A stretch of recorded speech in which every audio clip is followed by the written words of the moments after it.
Mesdames et messieurs, bonsoir à toutes et à tous et bienvenue dans cette édition spéciale consacrée à un sujet qui fait largement débat en Suisse, l'initiative des 10 millions d'habitants.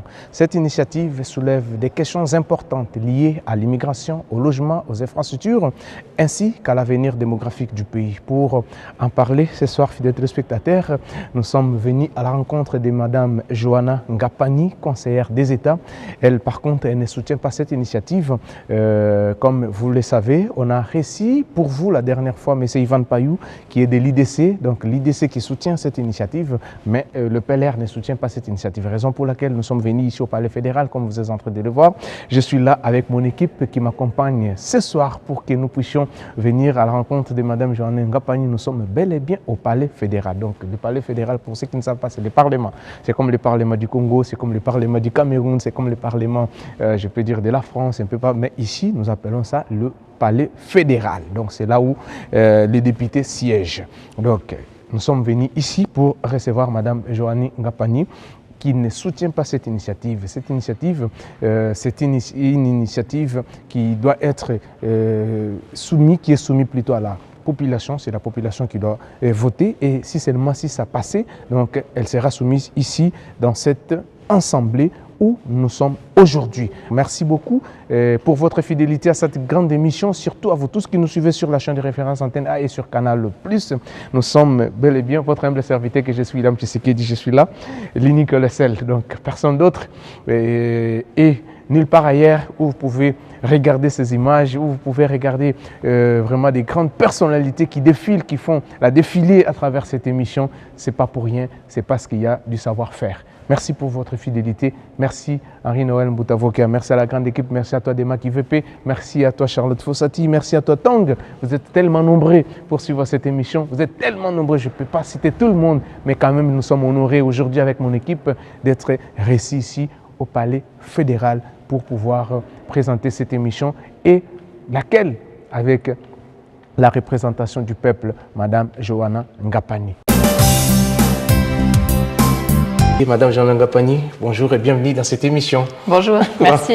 Merci d'avoir répondu positivement pour que nous puissions et surtout de nous avoir accueillis ici au Palais fédéral pour que nous puissions tourner cette émission ensemble avec vous.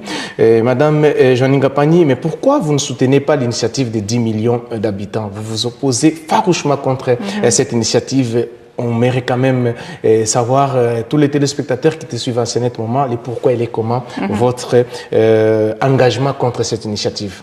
Très volontiers. En fait, on a une initiative qui s'attaque à ce qui a fait le succès de la Suisse depuis que la Suisse est une toute petite alliance entre 3 cantons.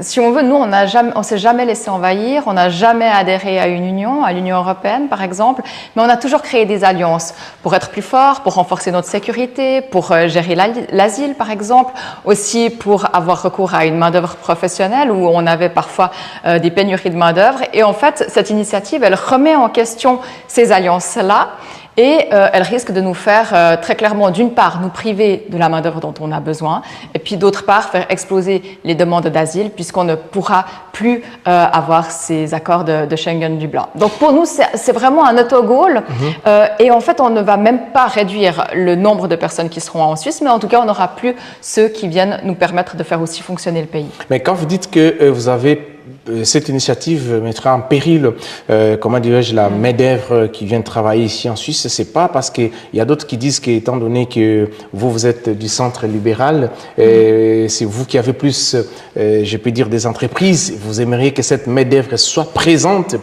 pour que vous puissiez commencer à puiser là-dessus. Vous ne voulez pas qu'il y ait manque de main-d'œuvre, sinon le prix, comment dirais-je, le prix va augmenter, les salaires vont augmenter. C'est pourquoi vous vous opposez. Bon, je suis de droite et je vais le rester. Mais non, d'une part, je tiens à mon pays. Je tiens à mon pays, j'aime mon pays et j'ai envie qu'il fonctionne. Et aujourd'hui, en fait, on a un défi qui explique à quelque part cette augmentation de main-d'œuvre étrangère, c'est qu'on a un vieillissement de la population qui est très important, qui n'est pas seulement suisse, qui est aussi européen et qui est aussi mondial pour la plupart des continents. Nous, dans les 10 prochaines années, on va avoir 25% de la population de plus à la retraite, face à 2% de plus d'actifs. Donc vous voyez le gap qu'on a entre les deux. Et alors on pourrait dire, oui, mais bon, il y a l'intelligence artificielle et du coup, on va tous nous remplacer par des robots. Mais en fait, je ne suis pas certaine que la population... Pas votre boulot comme parlementaire. Hein.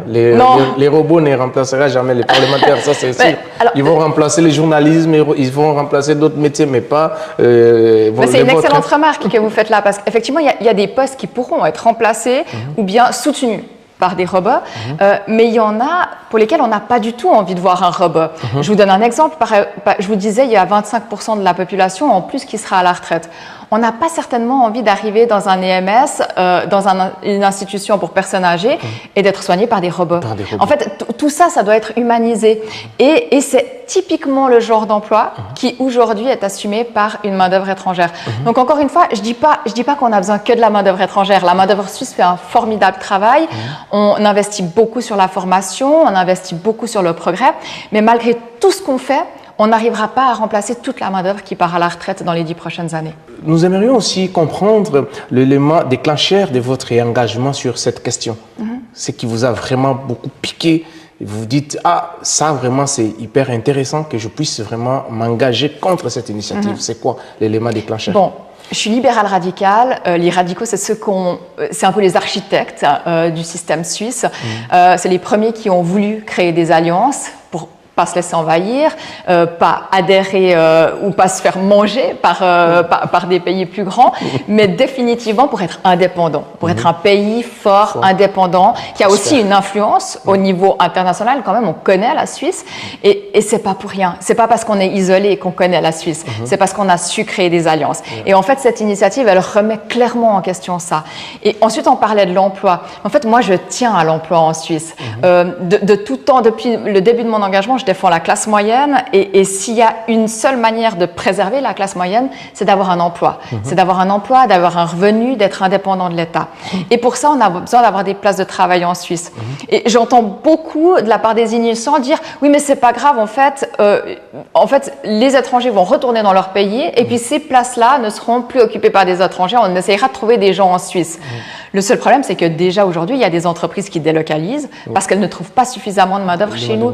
Et quand on a une entreprise qui a 100 emplois, s'il y en a 40 qui sont occupés par de la main-d'œuvre étrangère et 60 par des Suisses, le jour où les 40 ils disparaissent, les 60 des Suisses, ils disparaissent aussi parce que l'entreprise, elle va délocaliser. Et moi, le maintien des places de travail en Suisse, pour moi, il est déterminant. Et encore une fois, c'est parce que j'aime mon pays, mais je suis sûre que c'est cet équilibre dont on a besoin. Mais vous pensez aujourd'hui que la Suisse est proche d'un seuil critique en matière de la population? Mais bien sûr, c'est un argument qui est très simple pour les initiants, parce qu'en fait, on a une situation qui est très tendue dans certaines régions. Moi, je viens d'une ville et j'ai été à l'exécutif d'une ville où, de 2011 à 2024, l'augmentation de la population a été de 35%.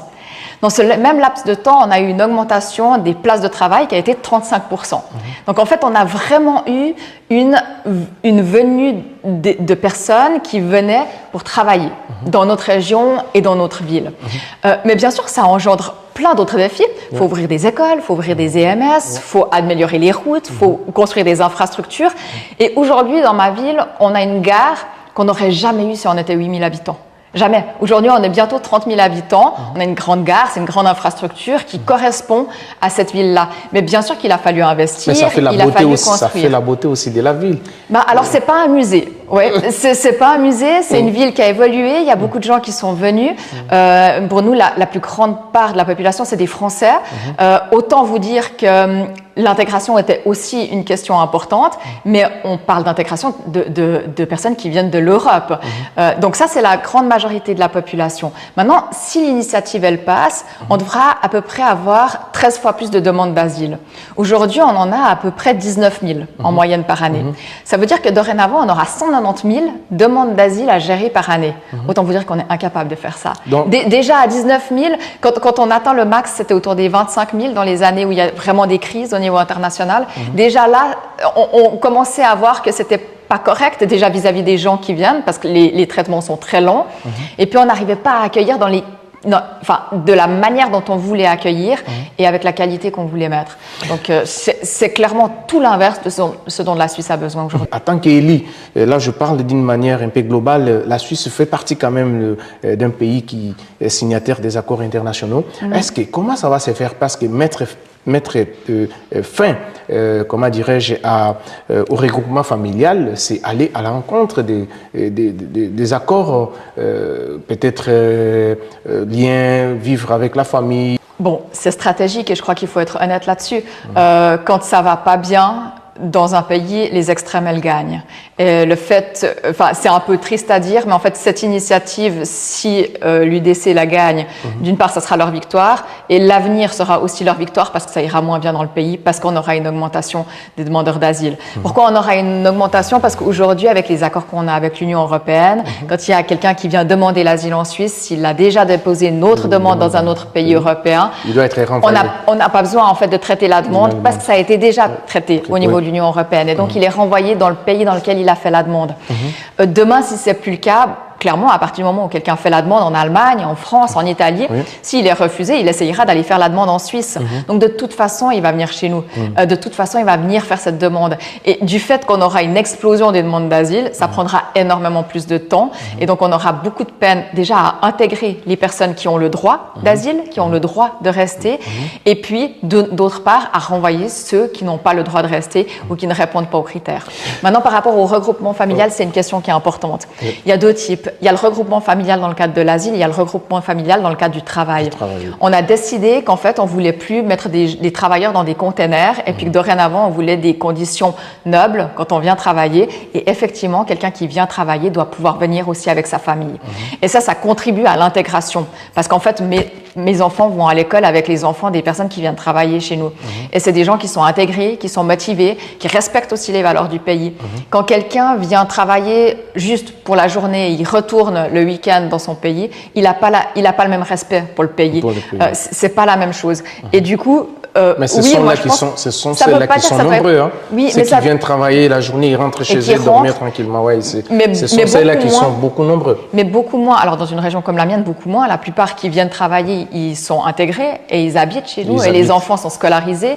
Et souvent, les conjoints travaillent. Et on a beaucoup réduit l'attractivité en fait, du regroupement familial, à savoir que tout le monde doit s'intégrer et faire les efforts d'intégration. Et ça, c'est des investissements qui sont importants, mais c'est des investissements qui sont nécessaires et ça fonctionne. Et on voit même souvent que ceux qui viennent travailler et ceux qui viennent d'un autre pays font plus d'efforts, rejoignent la chorale du village, ils vont dans les associations, ils veulent rencontrer les gens, ils veulent s'intégrer et ils veulent faire comme les gens sur place. Alors que des fois, même des Suisses, on a un petit peu plus de mal à s'impliquer pour la société. Donc, ce n'est pas une mauvaise chose aussi. Mais quels sont aujourd'hui les principaux problèmes liés à la croissance démographique selon Mme Jeanne Ngapani? Bon, on en a deux types. On a la croissance démographique dans le vieillissement de la population. Là, on a des problèmes majeurs. C'est le financement de nos assurances sociales, c'est les places dans les EMS. Il y a beaucoup de personnes qui ne trouvent pas de place dans les EMS. Et puis, évidemment, c'est la surcharge au niveau de certaines infrastructures parce que quand on devient plus âgé, eh bien, on cherche à se rendre plutôt dans les centres-villes. Et du coup, c'est vrai qu'il y a plus de monde et ça change aussi la donne. Maintenant, on a besoin, nous, dans une étape transitoire, d'un équilibre. Sans doute que dans 30 ans, le défi ne sera plus le même au niveau de l'évolution démographique parce que la génération de baby-boomers sera passée. Et donc, on va aller vers une stabilité. Mais nous, dans les 30 prochaines années, on a besoin finalement d'un soutien qui vient de cette main-d'œuvre étrangère pour pouvoir garantir de faire les prestations aussi dont on a besoin. Et d'ailleurs, la plupart le font, mais ont aussi un intérêt à le faire, de par le fait qu'il y a aussi une qualité de vie et un respect du travail qui est aussi intéressante chez nous.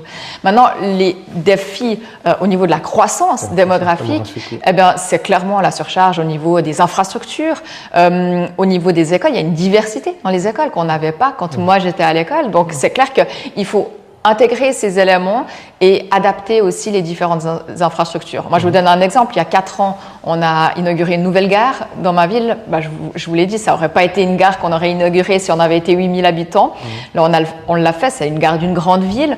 On vient de modifier les sorties d'autoroute pour éviter qu'il y ait des bouchons. Et c'est tout des choses, enfin on a aussi construit une route de contournement, c'est toutes des infrastructures qu'on construit pour garantir que la qualité de vie elle perdure et qu'en même temps on a cette croissance économique qui nous permet de maintenir la qualité de vie pour les gens et puis qui nous permet aussi de garantir des rentes, notamment pour les personnes âgées.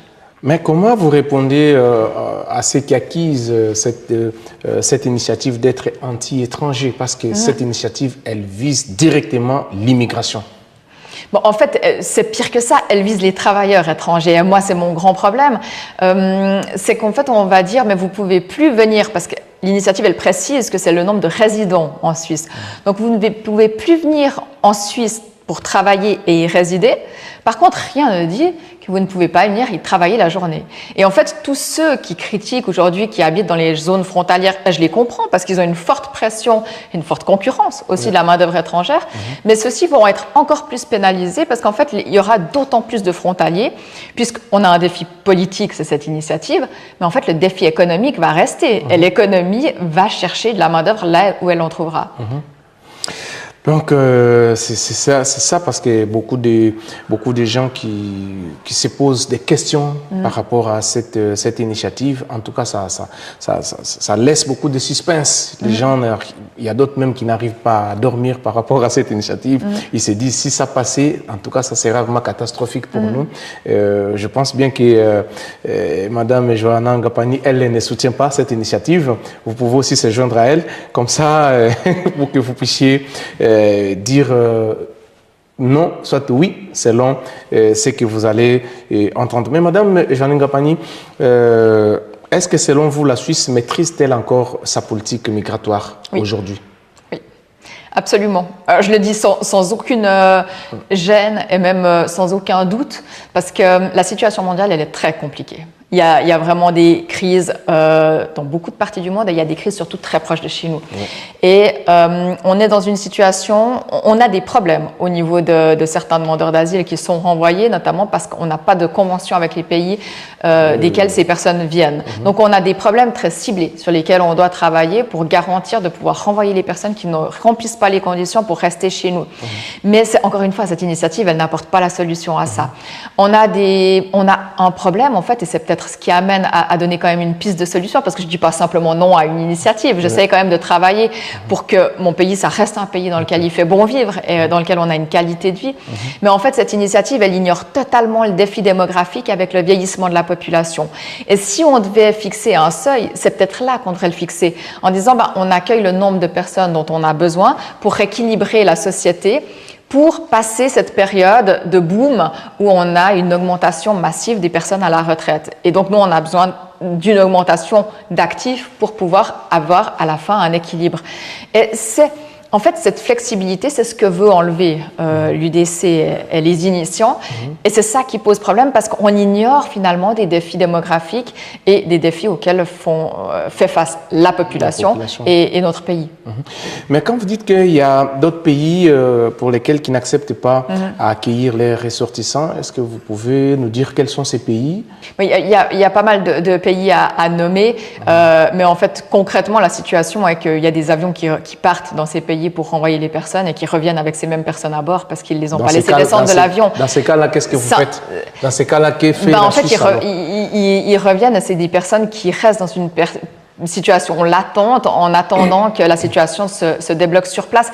Et c'est pas du tout idéal. Dans ces cas-là, ils sont où? Ils sont emprisonnés? Et pour moi, qui suis libérale et qui suis du coup humaniste en premier lieu, je pense que c'est pas idéal pour la Suisse parce qu'en fait, c'est des personnes qui ne vont pas rester chez nous, donc on ne peut pas vraiment les intégrer. Et puis c'est terrifiant pour la personne. Enfin, c'est pas humain. Et en plus, elle se retrouve dans une situation où on est quand même dans un pays qui va très bien, la population va très bien. Et on voit bien les différences entre quelqu'un qui vient d'un pays en crise et quelqu'un qui est dans un pays ou qui est né dans un pays où tout va bien. Donc ça, c'est clair qu'il y a encore des solutions à trouver, mais encore une fois, cette initiative ne résout absolument pas cette question. Au contraire, comme on aura encore plus de demandeurs d'asile, on aura encore plus de problèmes de ce genre. Mais les renvois aussi forcés, ça coûte aussi. Il faut mettre du budget aussi. Ça coûte aussi à la Confédération. Oui. C'est ça, il faut mettre de l'argent et tout ça, c'est beaucoup. Mais cette initiative ne propose pas de construire un mur, donc en fait les gens vont continuer de venir. et on devra continuer de renvoyer ceux qui ne remplissent pas les conditions. Donc encore une fois, je comprends la stratégie derrière cette initiative. Je comprends que le but, c'est de viser effectivement les étrangers et qu'à terme, quand il y aura plus de demandeurs d'asile, ça fait le pain plutôt des extrêmes, ce genre de choses. Mais encore une fois, pour moi qui aime mon pays, c'est très difficile à entendre et à avoir cette perspective. Mais parce que, en attendant aussi cette initiative, nous sommes au XXIe siècle où le monde est devenu un petit village planétaire. C'est joli.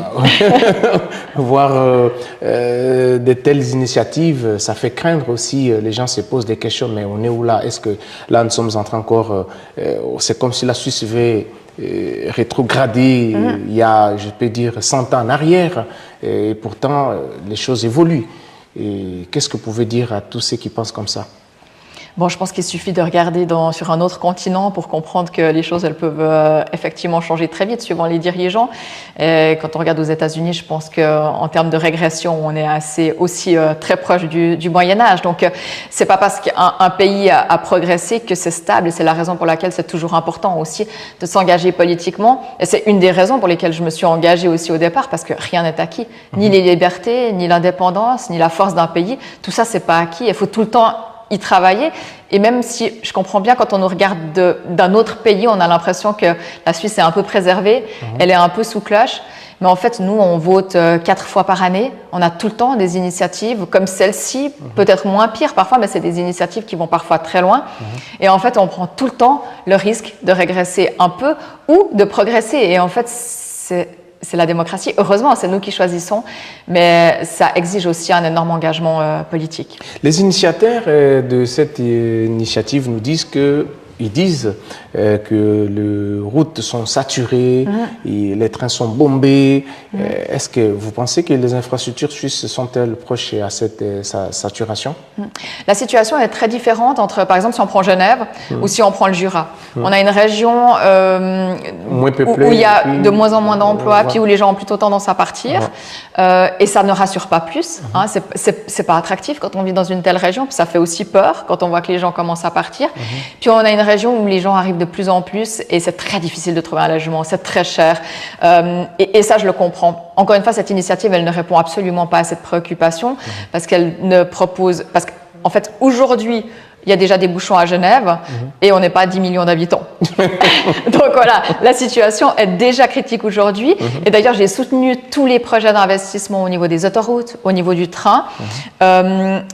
Et ça ne concerne pas que les infrastructures de transport, ça concerne aussi nos écoles, nos EMS, enfin toutes les infrastructures autour pour garantir cette qualité de vie. Et en fait, c'est avec ça qu'on doit agir. Alors peut-être que ça paraît moins attractif, dit comme ça, mais simplement dit, aujourd'hui, à moins de 10 millions, on a déjà des bouchons. Donc c'est ailleurs qu'il faut véritablement agir. Est-ce que la pénurie des logements est-elle liée à l'augmentation de la population, comme le disent les initiateurs de l'initiative? Ça dépend. Dans une région comme Genève, non, je ne pense pas. C'est beaucoup lié à l'aménagement du territoire. Je vous ai dit avant, j'ai été à l'exécutif d'une ville où on a eu une augmentation de 35% de la population. On a construit énormément, mais ça reste une ville dans la campagne, c'est au cœur de la Gruyère. Donc la Gruyère, c'est quand même un petit musée très, très préservé et très joli. Et je vous invite à y venir. Et en fait, tout autour, dès que vous sortez de la ville, vous avez vraiment la campagne. Et en ville, on a par contre énormément densifié, donc on construit plus haut. Et on arrive effectivement à héberger et à proposer des logements qui sont d'une part pas autant cher que dans d'autres régions, et puis d'autre part, très récent. Et ça, c'est peut-être aussi un des attraits de l'évolution démographique, c'est qu'on construit. Et c'est aussi une partie de l'économie. Et ça ne veut pas dire que c'est à l'encontre de ce qui se fait autour, typiquement de la production agricole. Je suis très engagée au niveau de l'agriculture. Je ne me permettrai pas de défendre ou de m'opposer à une telle initiative si elle sauvait l'agriculture suisse. C'est clairement pas le cas. On n'est pas en train de parler de la même chose. Donc il y a des solutions au niveau de l'aménagement du territoire et de la densification. Mais, Madame Johanna Ngapani, quel impact voyez-vous sur les loyers et les coûts de la vie en Suisse actuellement? Avec cette initiative ou sans cette Non, initiative? avec cette initiative. Alors avec cette initiative, aucun, parce qu'en fait, à 10 millions, on n'y est pas encore et il y a des régions qui sont déjà impayables, en tout cas pour des personnes comme moi ou des personnes de la classe moyenne.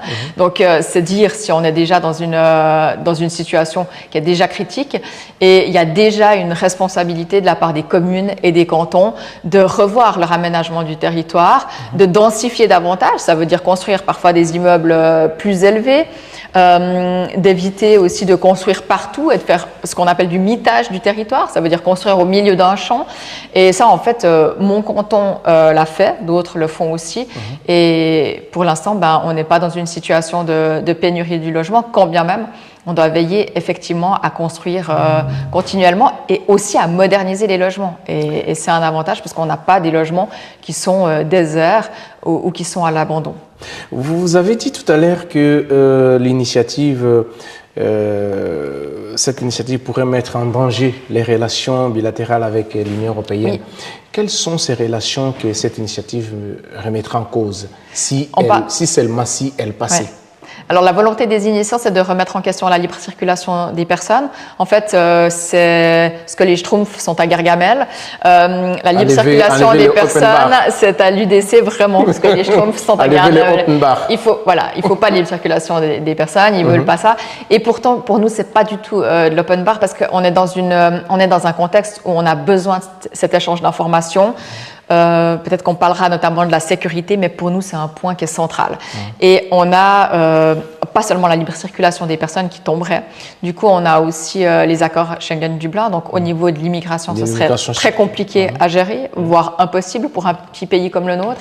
Et puis, au niveau de la sécurité, je vous donne un exemple. En 2024, on a eu en Suisse 150 enfants qui ont été enlevés. La plupart du temps, c'est par des proches ou des parents, dans le cadre de divorce. Donc, 150 enfants. Sur ces 150 enfants, il y en a 90 qui sont sortis de la frontière. Donc, si vous voulez retrouver ces enfants, vous êtes obligé d'avoir une coordination policière avec les pays qui nous entourent. Et sans ça, on devient aveugle dès le moment où ils sortent de la frontière. Alors, bien évidemment, vous pouvez faire des accords individuels avec chaque pays. Mais c'est extrêmement compliqué, ça prend énormément de temps et vous n'avez pas le même échange d'informations qu'on a aujourd'hui. Aujourd'hui, dès le moment où il y a une annonce d'enlèvement, il y a déjà une coordination policière qui se met en place. Et ça permet, dans la plupart des cas, de retrouver les enfants. Mais ils disent que si cette open bar n'existait pas, ces enfants ne sortiraient pas des territoires suisses. Ils seraient appréhendés, ils seront plutôt appréhendés à la frontière. Mais vous dites le contraire. En fait, c'est très pratique. On peut mettre quelqu'un à la frontière. On ne peut pas contrôler toutes les voitures. C'est simple. C'est inadmissible de contrôler toutes les voitures qui passent. Pour les personnes qui vivent aux alentours, et nous on est dans un petit pays, donc autour des frontières il y a des gens, il y a des habitations, il y a des villages. On ne va pas pouvoir imposer des kilomètres de bouchons parce qu'il y a un policier qui contrôle chaque voiture. Ça ne va pas être possible. C'est la raison pour laquelle en fait, on fait de l'échange d'informations et en fait on fait du contrôle ciblé. Et c'est ce qui fonctionne puisqu'on le voit dans la criminalité organisée, dans le trafic de stupéfiants, dans les vols. On a énormément de vols qui sont faits par des personnes qui habitent à l'extérieur des frontières. C'est tout un échange d'informations qui fonctionne. Pourquoi? Parce qu'il peut y avoir des contrôles ponctuels et qu'il y a un suivi et une coordination avec les autres pays. Sans ça, autant dire qu'on ne chercherait même pas à poursuivre quelqu'un qui a commis un délit en Suisse et qui sort de la frontière. Est-ce qu'aujourd'hui, les jeunes Suisses ont-elles aussi l'accès facile sur la propriété des jeunes Suisses? C'est très difficile. C'est très très difficile. C'est d'une part à cause du coût de la vie en Suisse, il est très élevé. On a des revenus qui sont élevés, c'est vrai, mais en fait le coût de la propriété il est extrêmement élevé dans notre pays. Et mis à part si on a hérité, c'est quasi impossible de devenir propriétaire jeune. Donc, mais c'est pas en lien avec l'augmentation démographique certainement. C'est une volonté de alors, c'est le coût de la vie qui est comme ça, et on a une différence entre des personnes âgées qui ont beaucoup plus de revenus et de fortune que les personnes jeunes aujourd'hui. Cette initiative vise-t-elle aussi à protéger les terres agricoles? Pas du tout, sinon je ne m'opposerai pas. Parce qu'ils disent que... Ils disent que mais parlons d'agriculture. Chaque mois, il y a toujours une portion de terre qui est bétonnée, il y a des maisons qui poussent comme des champignons et tout ça. Alors, et les terres agricoles qui deviennent maintenant habitables, tout ça, c'est pourquoi ils veulent mettre cette initiative pour protéger. Je pourrais vous parler des heures de l'agriculture suisse. On se retrouvera pour une autre interview. Je vais rester sur 2 éléments principaux. Oui, vas-y. L'agriculture suisse, déjà, elle emploie aussi du personnel étranger.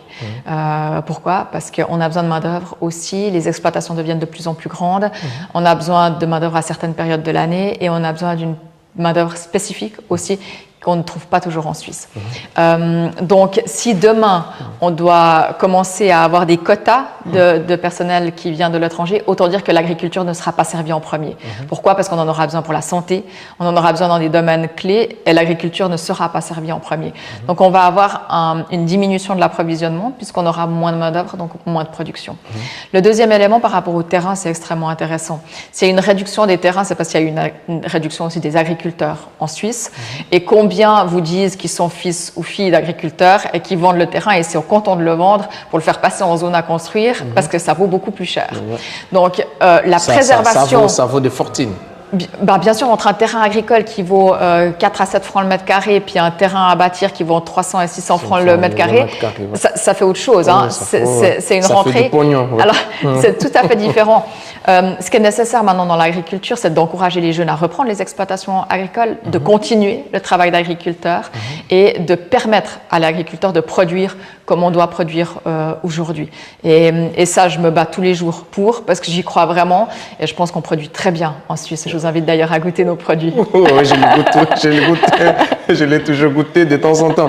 Mais ils disent aussi via cette initiative que c'est une initiative qui va protéger l'environnement. Voilà, qu'est-ce que vous en dites? Quand on parle de durabilité, on parle d'équilibre. On a besoin de différents piliers. On a notamment besoin d'un équilibre sociétal, économique et bien sûr environnemental. Et là, cette initiative, en fait, elle s'attaque à 2 éléments clés. L'économie, en l'occurrence, parce qu'on ne peut pas avoir une économie qui fonctionne avec une pénurie de main-d'œuvre. En fait, il faut des gens pour faire tourner une économie. Et si on n'a pas des gens, l'économie ne tourne pas et régresse. Et socialement, si on a typiquement toute une génération de personnes à la retraite qui ne trouvent pas les soins en Suisse et qui doivent aller se faire soigner à l'étranger ou qui doivent aller dans des EMS étrangers, en fait, on s'assied sur 2 piliers fondamentales de la durabilité qui sont l'économie et le social. Et pour l'environnement, je laisserai les Verts répondre, mais comme ils sont fondamentalement opposés à cette initiative, tout me laisse penser que ce n'est pas non plus en faveur de l'environnement. La densification des villes est-elle une solution suffisante? Ça dépend des régions. Dans la plupart des régions, ça l'est. En tout cas, dans notre région en particulier, densifier la ville, c'est vraiment quelque chose qui est déjà pertinent. Et puis, il y a un autre élément qui est important pour nous, c'est d'avoir un bon ratio entre les places de travail créées et les personnes qui arrivent chez nous. Et tant qu'on a ce ratio qui est équilibré, ça nous permet d'une part de savoir que les personnes qui viennent et qui arrivent, eh bien, c'est des personnes qui travaillent, qui sont actives, qui permettent aussi au pays de fonctionner. Et puis, d'autre part, c'est évidemment des rentrées fiscales aussi qui nous permettent d'adapter les infrastructures et d'adapter nos contrées à une augmentation démographique. Mais les initiateurs, Madame Johanna Gopani, disent souvent que la Suisse elle est en train de perdre petit à petit et progressivement son identité et son équilibre. Raison pour laquelle ils ont initié cette initiative. Que pensez-vous par rapport à cette pensée? Alors, je ne connais pas leur rêve, mais ce serait d'accueillir 190 000 demandeurs d'asile dès le moment où on met fin à l'accord de libre circulation et aux accords avec l'Union européenne et de renoncer à toute la main-d'œuvre et donc aux entreprises qui aujourd'hui créent des places de travail aussi pour les Suisses. Si c'est ça, leur rêve, eh bien, peut-être que c'est ça, mais c'est pas ma Suisse à moi. C'est ni ma Suisse à moi, ni la Suisse que nos ancêtres ont créée. Et ça m'interroge toujours un petit peu quand un parti dit aimer son pays et propose de telles idées qui sont quand même un peu suicidaires. Les écoles, les hôpitaux, parce que vous faites partie aussi dans la commission, une très grande commission sociale et tout ça. Est-ce que, selon votre idée, les écoles et les hôpitaux subissent-ils déjà une surcharge en Suisse, oui, comme on l'a dit? Alors, en temps normal, non. On fait face parfois à certaines crises, notamment la pandémie du coronavirus, où c'est plus compliqué. Mais on l'a vu que c'était plus compliqué pour d'autres pays aussi. Mais je vous donne un exemple très simple. En fait, vous avez des urgences qui sont souvent surchargées, c'est vrai, dans certaines villes. Les initiants, en fait, arrivent dans ces urgences et ont l'impression qu'il y a beaucoup de monde. Alors, eux, ce qu'ils vous proposent, c'est de renvoyer 4 médecins sur 10. Vous allez dire quand même qu'il y a un problème. En fait, dans notre pays, on a 4 médecins sur 10 qui ont un diplôme étranger et on a 30% de la main-d'œuvre. En moyenne, dans mon canton, typiquement, c'est 50% de la main-d'œuvre qui travaille dans les soins qui est d'origine étrangère. Donc, en fait, non seulement c'est pas les seules personnes, et on a des chiffres qui démontrent qu'en fait le vieillissement de la population engendre une augmentation des soins et engendre d'autres exigences. Donc c'est pas les étrangers seuls qui surchargent les établissements de soins, mais en plus ils y travaillent. Donc ils permettent de répondre à ce besoin en soins de la population. Donc ils se chargent comment? Donc c'est plus eux qui résident là-bas ou bien comment? Pardon? Parce que vous avez dit c'est plus les étrangers qui surchargent les AMS. Donc non, pas du tout. Alors, les initiants prétendent qu'ils surchargent les établissements de soins. Ils font partie des gens, ils vivent chez nous, donc ils font partie des gens qui y vont. Mais non seulement ils ne les surchargent pas, mais en plus ils y travaillent aussi. Donc en fait, on a un équilibre qui est créé ici. Et il y a... Alors, c'est toujours un exemple un peu particulier, mais je ne pense pas qu'on va par plaisir à l'hôpital. Donc voilà, si quelqu'un va à l'hôpital, c'est sans doute parce qu'il y a un besoin. Voilà. Et il doit se faire soigner. Et le fait que les personnes qui ont un emploi ici, en général, résident chez nous, ça dénote aussi qu'il n'y a pas non plus une volonté d'abuser. Il y a parfois cette critique qui est faite vis-à-vis des demandeurs d'asile en disant oui, mais ces gens, ils viennent se faire soigner chez nous, puis après ils repartent, parce que chez nous, l'assurance, elle est gratuite pour eux, et donc c'est la population qui doit payer pour eux. Mais pas forcément, même partout en Europe, l'assurance est comme ça. Si vous allez en France, un peu partout, c'est toujours comme ça. L'assurance, pour un demandeur d'asile, c'est l'État qui paye pour... c'est l'État qui paye, voilà. Exactement. Mais du coup, la population, ça l'énerve. Et je le comprends, parce que les assurances sont très chères chez nous. Et du coup, ça énerve des fois de dire, ah, mais il y a des gens qui viennent juste se faire soigner chez nous et qui repartent. Mais encore une fois, cette initiative, elle ne résout pas cette question parce qu'elle ne parle pas des demandeurs d'asile. Les demandeurs d'asile, on va devoir toujours les accueillir et on va devoir toujours traiter leurs demandes. Qu'est-ce que vous pensez par rapport à certains économistes qui disent, qui voient un risque de ralentissement économique? Avec cette initiative? Oui, avec cette initiative. Est-ce que ça vous inquiète aussi? Bon, ça serait une conséquence évidente, oui, parce qu'en fait, l'Europe, elle n'est pas seulement... On n'a pas seulement une relation politique avec l'Europe, on a une relation économique. Et c'est dans ce sens, souvent, il y a des gens qui viennent dire, oui, mais la France va pas bien, l'Allemagne va pas bien. Enfin, il y a pas mal de pays d'Europe qui sont endettés, ils vont moins bien que nous. Et des fois, ils ont l'impression que parce qu'on collabore avec des pays, alors on a évidemment le même fonctionnement politique. Et là, je crois que c'est important de dire, mais en fait, il y a des entreprises en France qui vont très bien, il y a des entreprises en Allemagne qui vont très bien, et on a des partenariats commerciaux avec ces pays-là. Pourquoi? Parce que d'un point de vue culturel, on est très proche. On est beaucoup plus proche de ces pays-là que de l'Asie, par exemple. C'est beaucoup plus difficile pour nous de faire un partenariat avec une entreprise chinoise qu'avec une entreprise française ou une entreprise allemande. On a une culture qui est plus proche. Voilà, exactement. Alors, en termes politiques, on est souvent différents, mais en termes économiques, en fait, il y a une proximité qui est évidente. Et donc, oui, si on doit se passer de ces partenariats, oui, ça exigera plus d'efforts, plus de temps et sans doute des délocalisations de certains groupes. Est-ce que cette initiative est-elle compatible avec des besoins futurs liés au vieillissement de la population en Suisse? Ça dépend. Du point de vue des initiants, j'imagine que oui, eux, ils n'ont pas de problème à se dire que des personnes âgées devront aller dans un EMS en Tunisie ou ailleurs, parce que simplement, on n'aura pas suffisamment d'EMS. Je vous donne un chiffre. J'étais dans un EMS il y a quelques semaines dans le canton de Vaud. Il y a 80% de la main-d'œuvre qui travaille dans cet EMS qui a un diplôme étranger. Donc, autant dire que si demain, cet EMS ne peut plus avoir cette main-d'œuvre, il ferme. Voilà. Et déjà aujourd'hui, il y a des listes d'attente dans ces EMS. Et déjà aujourd'hui, en fait, on a du mal à répondre à la demande de la population vieillissante pour trouver des places dans les EMS. Et du coup, en fait, je ne vois pas comment on peut faire à terme, parce qu'autant on dit, mais en fait, il y a certaines entreprises qui vont délocaliser, mais il y a certaines prestations qui ne sont pas délocalisables. Ou alors, vous devez dire aux gens d'aller se faire soigner ailleurs. Et moi, ce n'est pas ma vision. Ce n'est pas ma vision ni du monde, ni de notre société, mais voilà. Mais des fois, eux aussi disent qu'il y a certaines qui vivent aussi en Suisse, qui payent les impôts en Suisse, qui habitent la Suisse, mais qui n'arrivent pas aussi à trouver des emplois.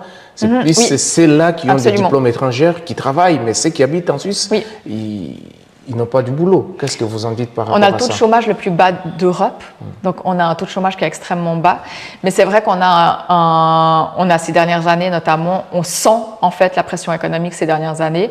On a eu une augmentation des faillites des entreprises, donc on a une augmentation du chômage aussi. Et on a l'intelligence artificielle aussi qui arrive. Et clairement, pour nous, c'est un énorme défi. À savoir, est-ce que c'est la population étrangère qui prend les places de travail? En fait, non, parce qu'on a un système qui est basé sur le principe de la préférence nationale. Donc, à partir du moment où un employeur veut engager quelqu'un, il doit d'abord demander à l'office régional de placement s'il y a quelqu'un qui est au chômage qui répond aux conditions pour remplir ce job. Et s'il n'y a personne seulement, il peut engager quelqu'un à l'étranger, mais ce n'est pas la seule condition. Après, il doit encore soumettre le salaire qu'il paye à une commission paritaire. Et si la commission estime que c'est de la sous-enchère salariale, par exemple, eh bien cet engagement est refusé. Donc pour un employeur, il y a beaucoup de conditions auxquelles il faut répondre avant de pouvoir engager quelqu'un à l'étranger. Et il y a vraiment un principe de préférence nationale qui s'applique. Donc s'il y a des personnes au chômage, ça signifie que ce n'est pas les personnes qui auraient pu remplir les postes qui sont aujourd'hui occupés par des étrangers. Aujourd'hui, si seulement si que cette initiative arrivait à être acceptée, quelles sont les mesures concrètes faudrait-il prendre contre cette initiative? Alors, je laisse les initiants trouver les solutions. Je rigole. C'est définitivement très difficile pour moi qui me bats contre cette initiative à imaginer la Suisse avec cette initiative, mais concrètement, ce serait une dénonciation des accords de libre circulation des personnes et tous les accords qui vont avec. Donc ça veut dire aussi l'accord sur la recherche, l'accord Erasmus pour les étudiants, les accords sur la sécurité, les accords sur les demandeurs d'asile. Donc on a toute une série d'accords auxquels la Suisse met fin et on devra trouver clairement des solutions au niveau interne pour compenser les places de travail qui sont laissées vacantes par toutes les personnes qui partent à la retraite ces prochaines années. Donc, très simplement dit, ce sera une Suisse qui va un peu moins bien qu'aujourd'hui. Est-ce que vous pouvez avoir un peu l'idée combien d'années faudrait-il pour observer les effets de cette initiative si elle arrive à passer? En fait, ça sera très rapide. Ça sera très rapide parce qu'on est déjà très proche des 10 millions. Et déjà à 9,5 millions, on doit prendre des mesures. Donc, autant dire que c'est d'ici quelques années qu'on devra déjà dénoncer les accords de libre circulation. Et pour nous, ça va être très compliqué à mettre en œuvre en même temps un plan pour augmenter l'employabilité en Suisse et puis pour employer davantage les personnes qui vivent en Suisse. Ça veut dire éventuellement travailler plus longtemps, partir à la retraite plus tard, parce que ça sera très difficile de financer des rentes, et puis former des gens pour soit de la formation continue, soit de la formation initiale pour pouvoir occuper des postes qui sont aujourd'hui occupés par des personnes qui viennent de l'étranger. Vos opposants parlent d'un projet de fermeture. Est-ce une caricature, selon vous? Oui, non, c'est un projet de fermeture. C'est pas seulement un projet de fermeture, on se met sous cloche, on garde tous nos problèmes pour nous et on les amplifie. Parce qu'en termes de sécurité, ça sera très difficile d'être aveugle. On n'a plus de collaboration avec les pays qui nous entourent, donc on devient aveugle. En termes de sécurité, c'est très compliqué, d'autant plus avec les cyberattaques et tout ce qu'on connaît aujourd'hui. On a très clairement besoin d'avoir une collaboration internationale, pas seulement européenne, mais aussi au niveau mondial. Au niveau de la santé, ça sera très compliqué. On prend rien que la pandémie. On a eu besoin d'une coordination internationale pour voir d'où ça venait, pour essayer. On a même des gens qui sont venus se faire soigner chez nous. On avait des échanges au niveau des chercheurs, au niveau des vaccins. On a eu besoin de cette collaboration internationale pour lutter contre la pandémie et garder les gens en vie. Au niveau des demandeurs d'asile, c'est clair que ça va être plus compliqué. On devra les gérer tout seul. Ça sera beaucoup plus compliqué. Et au niveau de l'emploi, clairement aussi. Donc en fait, on ne fait que mettre la Suisse sous cloche et amplifier les problèmes qu'on a déjà. Voilà, nous sommes arrivés à la fin, fidèles téléspectateurs, de notre émission avec Madame Johanna Gapani, elle qui est conseillère des États, qui nous a réussi. Là, nous sommes au Palais fédéral, c'est là où on a eu quand même l'honneur d'être réussi par elle. Un dernier message pour tous les téléspectateurs qui t'ont suivi, qu'est-ce que vous pouvez leur dire par rapport à cette initiative? Les votes, c'est les 14 juin. Qu'est-ce que vous pouvez dire? Un dernier message pour tous ceux qui vont vous suivre à travers nos canaux, qui vont vous suivre sur la chaîne de référence Antenne A, sur Canal+, sur TikTok, sur YouTube, un peu partout, sur Facebook. Qu'est-ce que vous pouvez lancer comme message? On est une génération qui est très chanceuse, on vit dans une démocratie et c'est encore les gens qui font la différence. Alors parlez-en autour de vous et moi je suis convaincue que l'expérience humaine aussi elle amènera à prendre une bonne décision et même si ce sera sans doute serré, moi j'y crois encore. Voilà. Merci beaucoup, fidèles téléspectateurs de la chaîne de référence Antenne A. Vous étiez très nombreux pour suivre cette grande émission présentée par votre humble serviteur que je suis William Tshisekedi. On a réussi, comme je venais de dire, Madame Johanna Gapani, conseillère des États, qui nous a réussi aujourd'hui au Palais fédéral. C'était vraiment un énorme plaisir d'être là avec toute mon équipe. Merci à toi, Demak IVP. Merci à toi, comme ça, Tong. Merci aussi à toi, Charlotte Fossati. Et merci à toi, Rinoël Boutavokia. Merci, vous étiez tellement nombreux, je ne saurais pas citer tout le monde, mais je vous dis un grand merci pour votre fidélité à cette grande émission. Continuez à nous faire vraiment confiance. Moi, votre humble serviteur, je vous retrouverai prochainement avec d'autres invités. Mais jusqu'à présent, restez toujours branchés sur la chaîne de référence Antenne A et à très bientôt. Ciao, ciao.